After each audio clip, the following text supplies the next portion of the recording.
观肆虐成性，也行，可否先带我问清楚？这也没法再撇清于影下，又有被拆穿的风险，怎么办？难道已经在怀疑？这样的，难不成江西时应该把我们带到白兰烟身边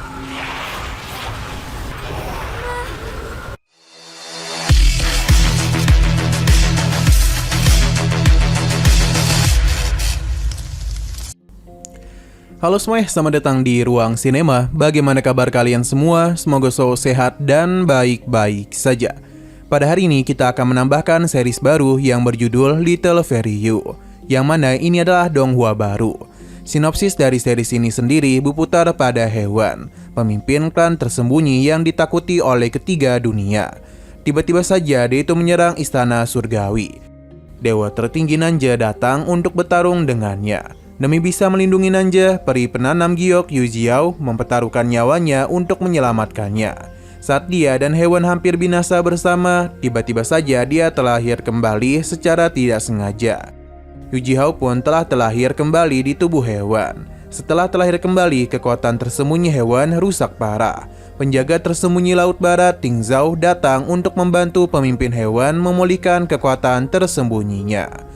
Sejak saat itu, Jiao pun terpaksa menempuh jalan sebagai pemimpin wanita bermuka dua. Ia berpura-pura agung di hadapan orang lain dan bersikap menawan di hadapan raja. Nah, tanpa berlama-lama, langsung saja kita mulai alur ceritanya. Di awal series ini, kita dibawa ke gerbang surga selatan. Kita pun diberitahu kalau klan dewa dan tersembunyi telah berdamai selama ribuan tahun. Namun, Hidden Venerable telah menyatakan tantangan perang, yang mana hal itu pun tentu membuat orang-orang ini penasaran apa yang beliau inginkan. Bagi gadis ini, klan dewa telah memandang rendah semua makhluk hidup, dan bahkan telah melakukan banyak kejahatan. Gadis ini adalah Haewon dari Hidden Venerable. Dia akan memberikan pengadilan dengan cara membentuk ulang tatanan tiga dunia. Xingluan, Dijing, dan Janyu telah datang untuk membantu Haewon. Dalam pertarungan itu terlihat dengan jelas kalau Haewon bersama yang lainnya mendominasi pertarungan. Nama Haewon sendiri cukup terkenal di kalangan para dewa. Bahkan sosoknya itu cukuplah ditakuti. Hanya saja di tengah pertarungan tersebut muncullah sosok yang tidak kalah hebat. Bahkan Dijing bisa pria ini kalahkan dengan mudah. Beliau adalah Nanja, dewa perang dari dunia dewa.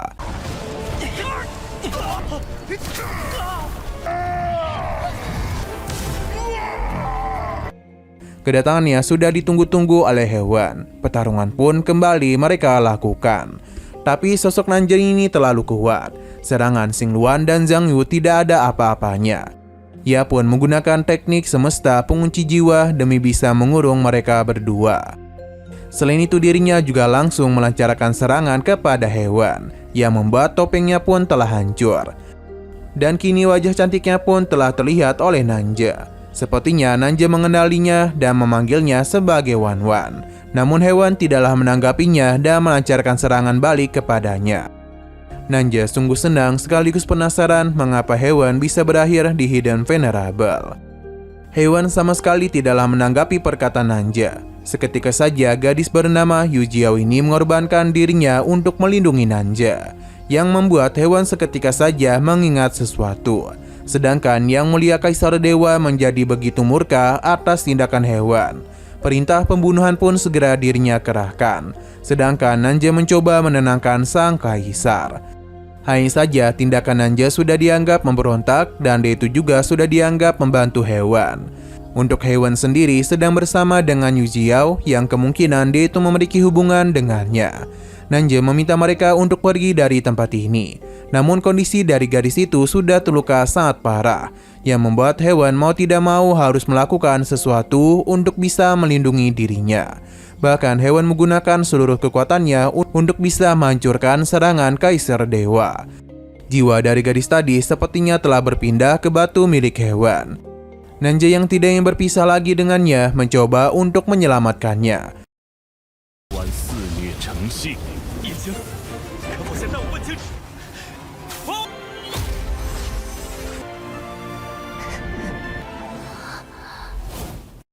Namun sayang sekali kita tidak diperlihatkan apa yang terjadi selanjutnya. Karena hewan ini tiba-tiba saja bangun di sebuah tempat yang cukup aneh. Dia pun mengira kalau ini adalah alam baka, yang berarti dirinya sudah mati. Namun di sini ada seorang pria bernama Ji-Yun yang merupakan pengawal rahasia dari Hidden Venerable.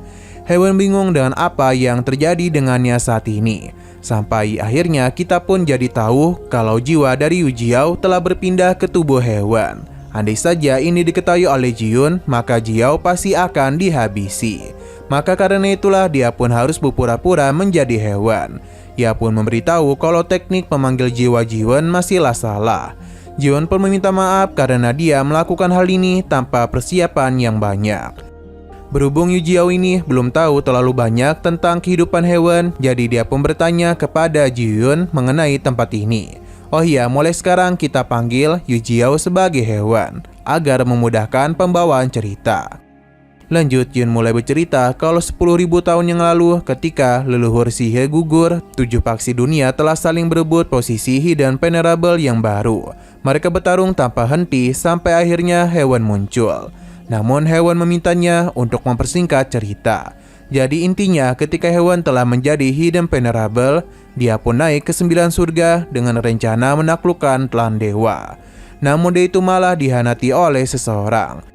Untung saja Ji-Yun ini mendapatkan giok pengembali jiwa dan membangkitkan tubuh tuannya. Jadi karena giok pembalik jiwa jugalah Jiao ini bisa masuk ke dalam tubuh hewan. Ji-Yun segera melakukan sesuatu yang mana dia meminta tuannya untuk berendam di danau Chenyao. Sebab kekuatan hewan saat ini masihlah sangat lemah. Sesuai dengan perkataannya, hewan pun mulai masuk ke dalam danau Chenyao. Di sana ia penasaran mengapa dirinya bisa berpindah ke tubuh hewan. Namun jika terus memikirkan hal ini, pasti tidak akan ada habisnya. Berhubung dia sudah terlahir sebagai seorang Hidden Venerable, maka dia tidaklah bisa memutuskan hubungan dengan klan tersembunyi. Terlebih lagi, jika dirinya kembali ke 9 surga, maka itu hanya akan membuat masalah baru. Tapi jika dirinya salah langkah dan penyamarannya malah ketahuan, maka Ji-Yun pasti akan menghabisinya. Hewan pun panik pasalnya dia mengira Ji-Yun telah mulai mencurigainya. Padahal pria ini hanya penasaran mengapa tuannya tiba-tiba bersikap seperti ini. Padahal dulu mereka sangatlah dekat. 且先不论这其中缘由，这也没法再撇清于影下略有被拆穿的风险。怎么办？难道已经在怀疑？这样的，难不成？ Nah, tiba-tiba saja hewan mengalami sesuatu yang mana ini dirasakan oleh Nanja. Sedangkan Ji-Yun harus melindungi tuannya karena ada beberapa monster yang telah datang untuk menyerang. Dengan kemampuan yang Ji-Yun miliki, menghabisi para monster ini sangatlah mudah. Namun beberapa monster yang melewatinya berhasil dihabisi oleh hewan. Ternyata kekuatan jiwanya sudah mulai stabil. Namun Ji-Yun ini malah tidak sengaja menatap tubuh indah dari tuannya, bahkan sampai membuat dia mimisan. Karena malu, hewan pun segera menyerangnya. Ji-Yun pun merasakan aura dari dewa yang kemungkinan berasal dari Nanja. Alih-alih melarikan diri, hewan justru ingin pergi menemuinya. Tapi Ji-Yun tidak akan membiarkan hal itu dan segera menggunakan sebuah artefak untuk memindahkan mereka. Ini tentu membuat hewan kecewa padahal dia bisa meminta bantuan kepada Nanja. Ji-Yun pun memintanya untuk tidak balas dendam dulu karena kekuatan tuannya masihlah belum pulih. Setidaknya mereka harus mengumpulkan 3 penjaga dulu, baru bisa melakukan balas dendam. Jiao pun sadar dengan kondisinya seperti ini, ia tidaklah bisa secara langsung menemui Nanja. Karena jika tidak, dia itu malah akan dijadikan sebagai persembahan pedangnya. Namun hewan malah berpikir ingin pergi ke istana langit demi bisa menyelesaikan semua masalah ini. Untuk Ji-Yun sendiri bingung mengapa mereka tidak bertemu dengan Bailayan dan malah berakhir di tempat ini. Dia pun segera membunyikan lonceng yang membuat beberapa kekuatan jahat mulai muncul. Hewan sempat ketakutan, tapi Ji-Yun menjelaskan kalau Bailayan adalah sosok imut dan gagah. Sedangkan para makhluk yang ada di hadapan mereka merupakan para undead bawahan Bailayan. Ia pun bertindak untuk bisa melindungi tuannya. Yang mana mereka pun segera berubah bentuk ke sosok aslinya dan ternyata mereka memang adalah makhluk yang imut. 当息时应该把我们带到白兰烟身边。 是因为白兰烟的四母。Hewon bingung apakah dia memiliki cara untuk kabur dari tempat ini. Sesaat kemudian muncullah sosok imut lainnya, namun dia bukanlah Bai Lion, melainkan Ji Bei Bei. Panda ini sepertinya memiliki hubungan buruk dengan Ji Yuan. Terlebih lagi dia selalu memberikan ejekan kepadanya. Melihat tingkah laku mereka membuat Hewon hanya bisa geleng-geleng kepala saja. Nah, sesaat kemudian muncullah seorang gadis cantik. Ia menjadi begitu kesal karena ada yang telah berani menyentuh pacarnya.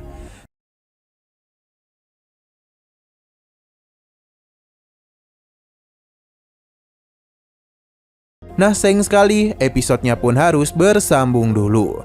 Oke, sekian dulu pada video kali ini. Untuk video selanjutnya akan segera hadir. Jadi bagi kalian yang ingin mengikuti series ini, langsung saja klik subscribe dan aktifkan loncengnya. Terima kasih yang sudah menonton video sampai habis. Jika kalian suka pada video ini, klik like dan share ke teman-teman kalian tentang channel ini. Dan ditunggu aja kelanjutannya. Oke, sampai jumpa di video selanjutnya.